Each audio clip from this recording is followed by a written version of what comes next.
Alright, hello 5th grade. Today is day 42 of our video lessons. I hope you're all doing well, staying safe and staying healthy.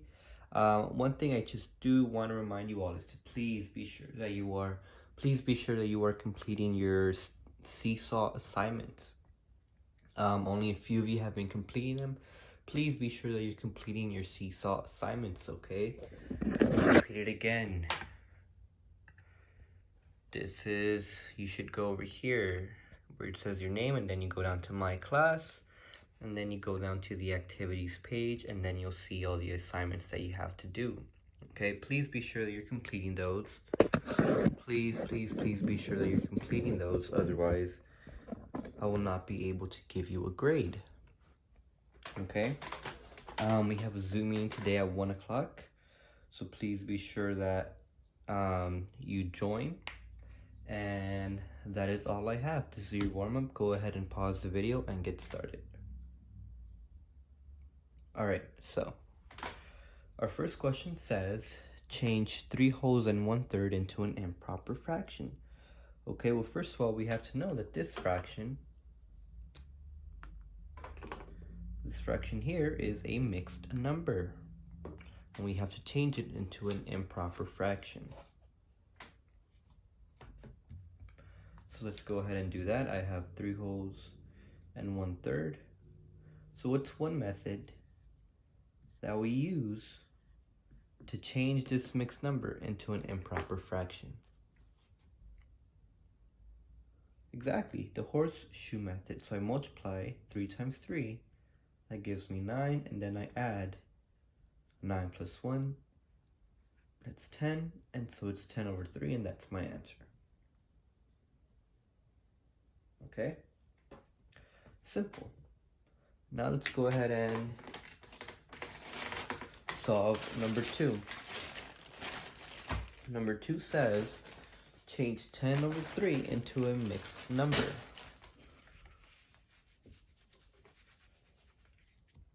So I have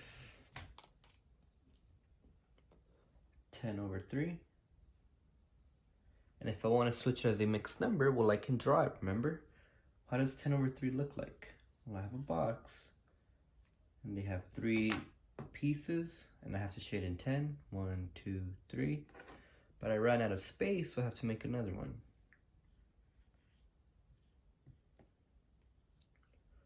4, 5, 6, but I ran out of space, so I have to make another one.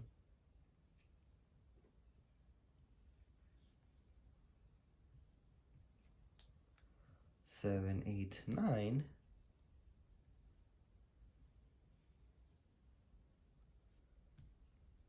And then finally 10. So that means I have 1 whole, another whole, another whole, and then 1/3. So I have 1 plus 1 plus 1 plus 1 over 3. That is 3 wholes and 1/3. That is my answer. Or remember, the other way I can do it is if I simply divide, right? Because this is a division problem right here. I have 3 divided by 10. So how many times does 3 go into 10? Exactly 3 times. 3 times 3, 9. 10 minus 9, 1. And so my answer is 3 wholes and 1/3. Okay, and look, we got the same answer. So, okay. Well, so what we're going to be doing today, everybody, is we're going to go back to adding and subtracting fractions. But now, we're going to be using these methods here. Changing improper fractions into mixed numbers and switching mixed numbers into improper fractions, okay? So again, what we're going to be doing is that we're going to be adding and subtracting fractions, but we're just going to make it a little bit more challenging for us, okay? So let's start off with adding fractions. Let's say that I had 3 wholes and 1/3 plus 1 whole and 3/5. Right? Let's say that I had that. Well, one thing that I like to do first is well, you have to look at your denominators first, right? I have a 3 here and a 5 here. That means that the denominators are different, and I'm going to have to change them. But before I do that, one thing I can do is now that I learned the horseshoe method, I can add it using the horseshoe method. But let's just use the method that we're familiar with, right? So let's say that I had 3 plus 1. I'm going to add up my whole numbers first. 3 plus 1, that is 4. And then let's add up my fractions part. I have 1 over 3 plus 3 over 5, right? Well, my denominators are not the same, so I can go ahead and, well, I will need to find my least common denominator. And here I have 3, right? And then here I have 5. And let's skip count. I have 3, 6, 9, 12, 15, 18. Now let's skip count by 5. 5, 10, 15, 20, 25, 30. And we'll stop right there. So which one is my least common denominator? What number do they have in common?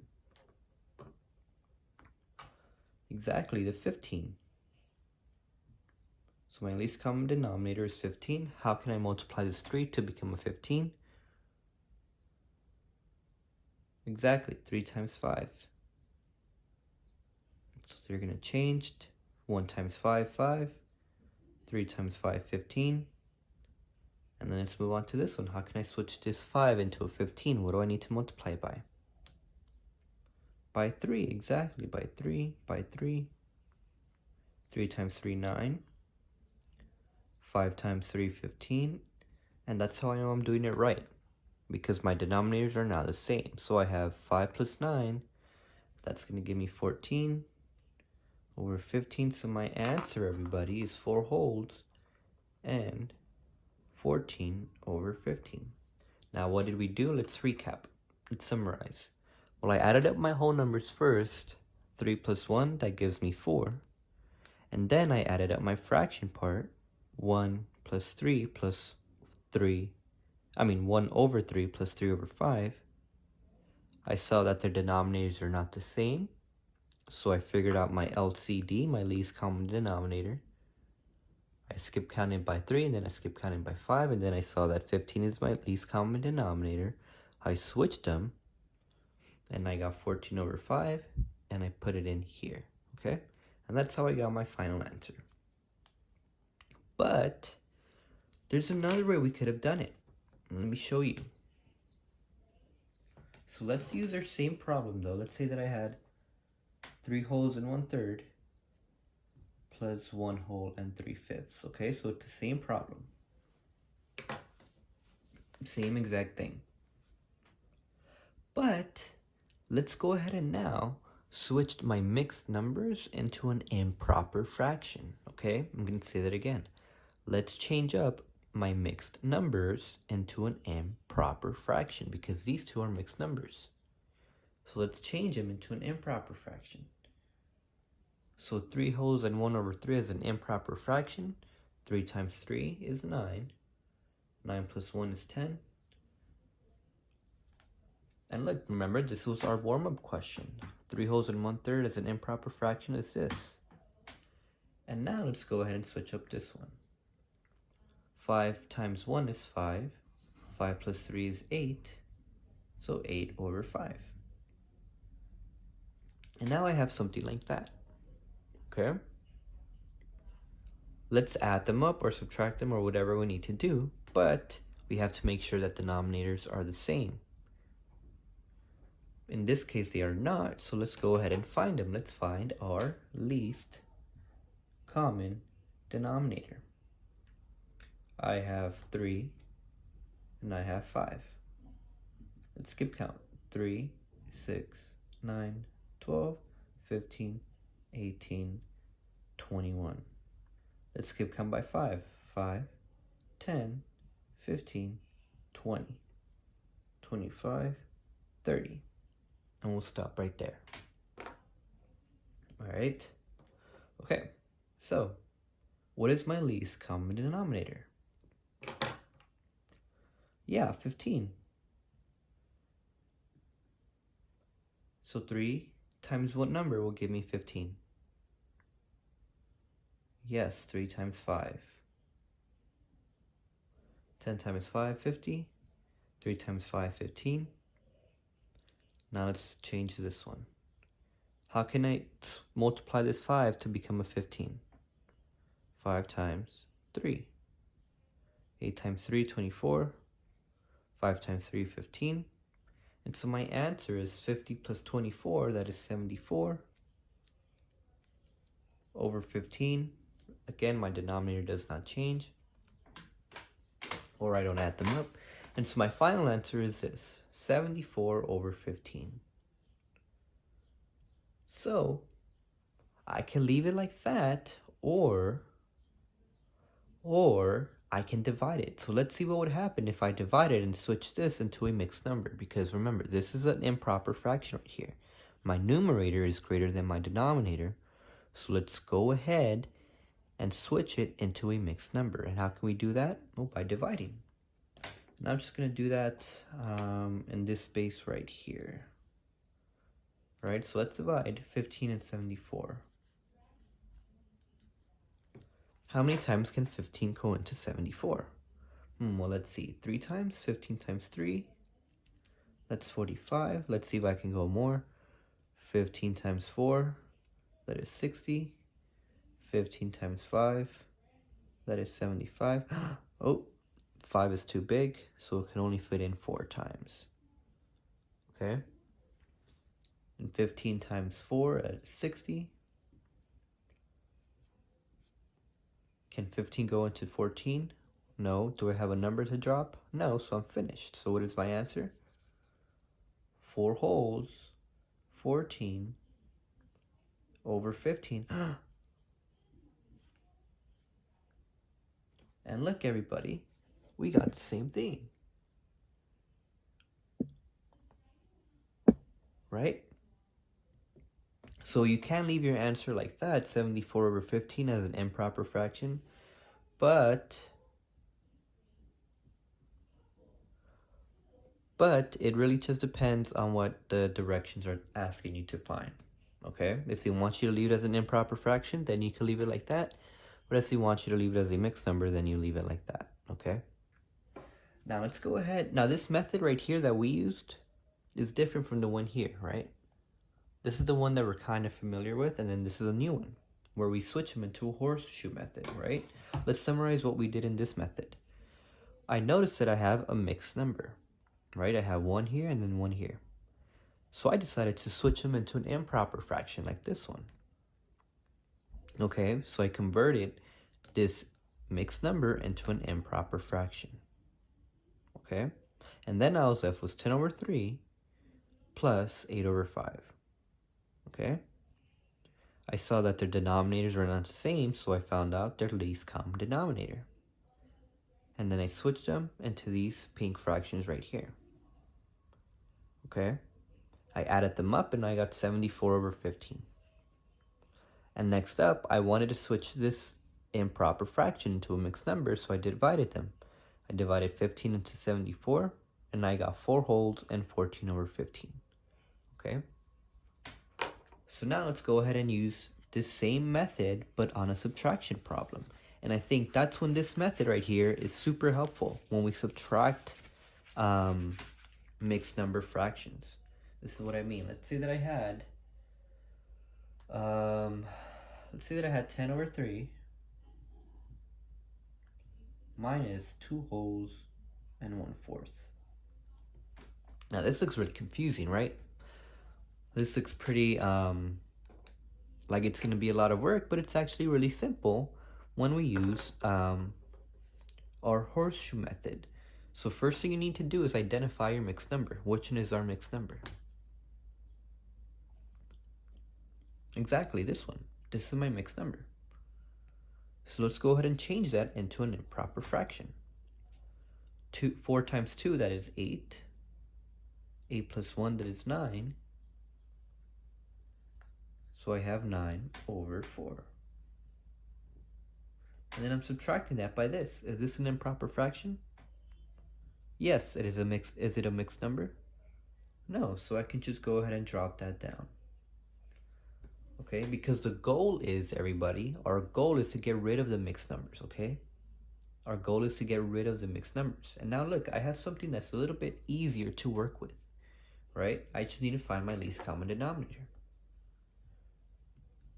right? Because I have a 3 here and a 4 here. Those denominators are different. I need to find their LCD. So let's skip count by 3. I have 3, 6, 9, 12, 15, 18, and 21. Now let's skip count by 4. 4, 8, 12, 16, 20, 24, 28, 32, and we'll stop right there. All right, so do you see any numbers that they have in common? Yeah, they share this 12 in common. 12, 12. So our LCD is 12. How can I multiply this 3 to become a 12? 4, exactly. 10 times 4, 40. 3 times 4, 12. Minus whatever this is. 9 over 4. How can I switch this 4 into an 8? Into a 12, I'm sorry. Multiply by 3, exactly. 9 times 3, 27. Over 4 times 3, 12. And so my answer is 40 minus 27. So what's 40 minus 27? I'm going to have to do that down here.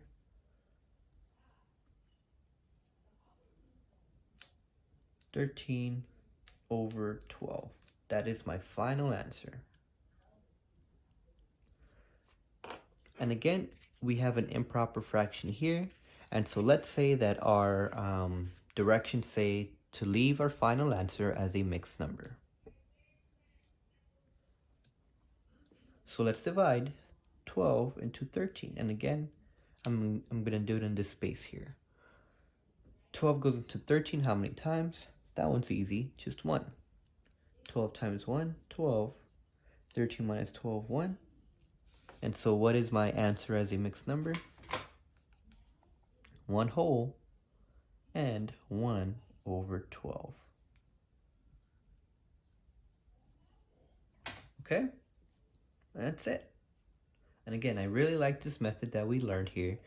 It's because it works very, very well for subtraction problems. I feel like it makes our subtraction problems a lot easier, okay?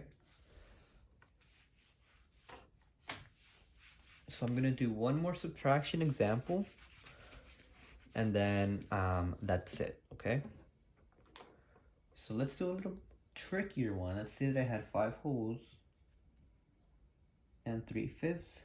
And I don't mean a trickier one, I just mean one that has bigger numbers. That's what I mean. All right, so first step, identify your mixed number. Which ones are your mixed numbers? Well, these two, you have 2 mixed numbers. Okay, let's switch them into improper fractions. 5 times 5, that is 25. 25 plus 3, that is 28. And then remember, your denominator does not change, it stays the same. So this orange fraction here is the same as this purple fraction, except one is a mixed number and one is a improper fraction, all right? Now let's do the same for this one. 4 times 2, 8. 8 plus 1, 9. So I have 9 over 2. Again, our denominator will not change. And we're subtracting those fractions. Well, my denominator, I noticed that they're not the same, so I'm going to have to find them. I'm going to have to find the LCD, or least common denominator. So we're going to have to skip count by 5 and skip count by 2. So let's go. 5, 10, 15, 20, 25, 30, 35, and 40. Now let's skip count by 2. 2, 4, 6, 8, 10, 12, 14, 16, 18, 20. Okay, so what numbers do they have in common? Well, they have quite a bit. They have quite a bit of numbers in common, right? They have a 10, they have a 20. But which one is it going to be though? Which one is our least common denominator? Oh, sorry, I didn't know you could see that. There you go. Which one is our least common denominator? 10, exactly. So how can I multiply this 5 to become a 10? Multiply by 2. 28 times 2, oof. That is going to be, I think we can do this mentally. It's 56 over 10. Okay? All right. Next up to 2. How can I multiply this 2 to become a 10? Multiply by 5, exactly. 9 times 5, 45. 2 times 5, 10. And so I have 56 minus 45. I'll do that right here. So my answer is 11 over 10. So that is my final answer, 11 over 10. But let's say that I wanted to solve it as a mixed number. Well, I'm going to have to divide them. And again, I'll do that right here. How many times does a 10 go into 11? That one's simple, just one time. 11 minus 10, 1. So my answer is 1 whole and 1 over 10. All right, so as an improper fraction, it's this. As a mixed number is that. But it really depends on whatever the question is asking you to find, okay? Do they want you to leave it as an improper fraction or as a mixed number? Well, that's it for our math, everybody. Let me show you what you're going to do. You're going to be doing a simple worksheet. And it's going to look like that, okay? You have 12 problems. You have 12 problems, all right? Here you go. It's going to look like that. So your first problem is going to be 12 over 5 minus 3 over 2. And then that is your second problem. So you're going to finish this, and then you're going to leave your final answer as a mixed number like it says right there, okay? So you're not going to leave it as an improper fraction. You're going to switch it into a mixed number, okay? So that's what you're going to do for your math, 12 problems. And again, you can write it on another piece of paper and take a picture of that. Or you can write it on right here if you have the space. And then for science, you do have a science test today, so let me just show you which one it is. So you go down to 5th grade, and then you go down to week 1, the one that we've been working on, and it's already activated, so you can go ahead and take it. And then you're going to go ahead and take the test for this unit, okay? So again, for Seesaw, you're going to be doing the math worksheet that I showed you. But for science, you're going to be completing your Studies Weekly tests on here, okay? On studiesweekly.com. All right? That's it, everybody. Have a great day.